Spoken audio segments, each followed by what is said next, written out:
বলছিল যে আমারে গুলি করে আমি মারা যাই, সমস্যা নাই, কিন্তু খুনির বিচার যেন করে,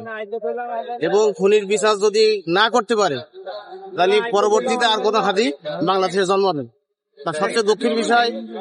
যে এখানে আজকে যে এই যে আঙ্কেল যে কথা বললো যে আজকে নিরাপত্তা চাদরে কিন্তু আন্তর্জাতিক শাহজালাল বিমানবন্দর ছেড়ে ফেলাইছে, কিন্তু এর যদি 25% যদি তার ওই সময় যে সময় গত শুক্রবার জুমার পরে যখন সে গুলিবিদ্ধ হয় সে সময় দিত, টোটাল যারা ডিজিএফআই গোয়েন্দা বাহিনী ছিল সব যদি ভোলাক করে দিত, তা আশা করা যায় খুনি অ্যারেস্ট হয়ে যেত। আসলে দুঃখের বিষয় এ বাংলাদেশে আর নেক্সট ইয়ার হয়তো কোনো হাজি জন্মাবে না। কেন উনি তো সেটা বলছে, আর আজকে 1 সপ্তাহ হয়ে গেল উনি মারা গেল চিকিৎসাধীন অবস্থায়, এখনো পর্যন্ত কোনো প্রশাসন এই যে বর্তমান তত্ত্বাবধায়ক সরকারের কোনো কিছুই তো আসলে সবই নীরব।